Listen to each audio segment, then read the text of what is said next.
यह कहानी 300 साल पहले की है। एक महिला को शादी के 12 साल हो गए थे, लेकिन उसे संतान सुख नहीं मिला था।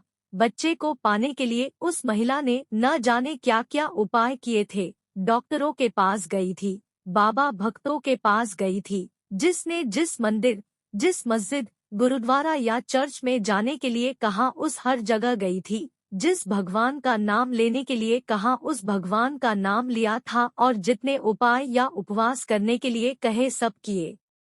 कहते हैं ना कि अगर दिल से और तन मन धन से कोई चीज चाहो तो मिल ही जाती है।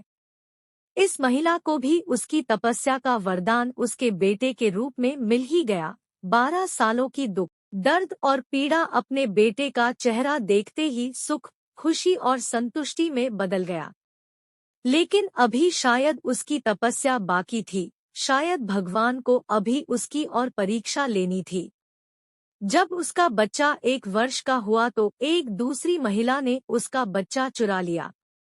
सोचिए उस माँ की मनस्थिति क्या होगी जिसने दुनिया में सबसे ज्यादा जिस बच्चे के लिए अपनी जिंदगी जी थी उससे उसका बच्चा ही छीन गया।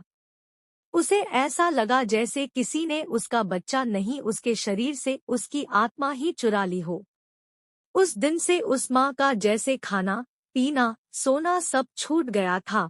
उसे ना भूख लगती, ना प्यास लगती, ना नींद आती। हार मान जाए वह माँ कैसी।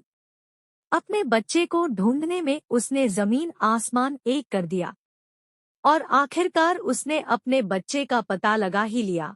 वह पहुंच गई उस चोर महिला के पास अपने बच्चे को वापस लेने के लिए।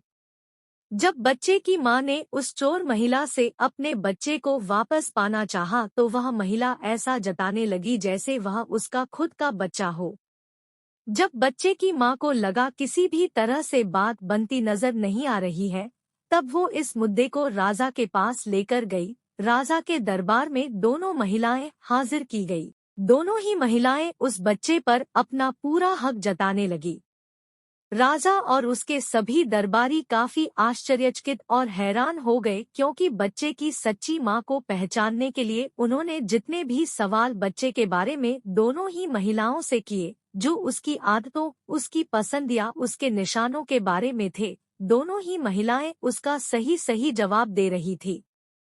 जब इस समस्या का समाधान निकलता नजर नहीं आ रहा था तो राजा ने अपने खास और सबसे समझदार मंत्री से इसका निराकरण करने के लिए कहा। मंत्री ने बिना 1 मिनट की देरी किए तुरंत राजा से कहा कि महाराज, मुझे लगता है कि यह दोनों ही इस बच्चे की मां है। इन दोनों का ही उस बच्चे पर बराबर का हक है।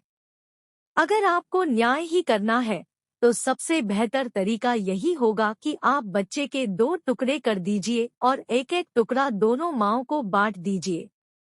नई हिंदी कहानियाँ 2023।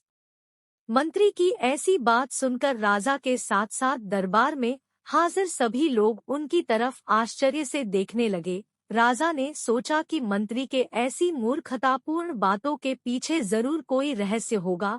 वह बिना सोचे समझे ऐसी बात कभी नहीं कर सकते।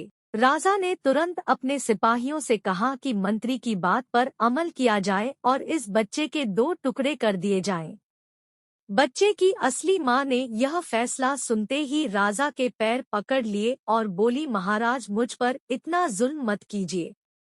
आप चाहे तो बच्चे को उस महिला को दे दीजिए, लेकिन उसके 2 टुकड़े कर मत मारिए। मेरा बच्चा मेरे पास नहीं रहा तो चलेगा, इस दुनिया में तो रहेगा।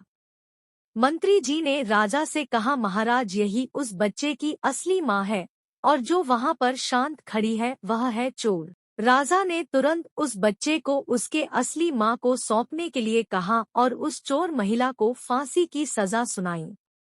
बच्चे की असली मां को उस दूसरी महिला पर जिसने उसका बच्चा चुराया था दया आ गई, क्योंकि उससे मिलने के बाद उसे यह पता चला था कि वह भी उसी परिस्थिति से गुजर रही थी जिससे वह 12 सालों से गुजरी थी। इस महिला ने अपने बांझपन के चलते अपनी गोद भरने के लिए उस बच्चे को चुराया था और चुराने के बाद भी वह उस बच्चे को अपने खुद के बेटे की तरह प्यार करती थी। बच्चे की असली मां ने दरबार में विनती कर उस महिला को माफ करने के लिए कहा।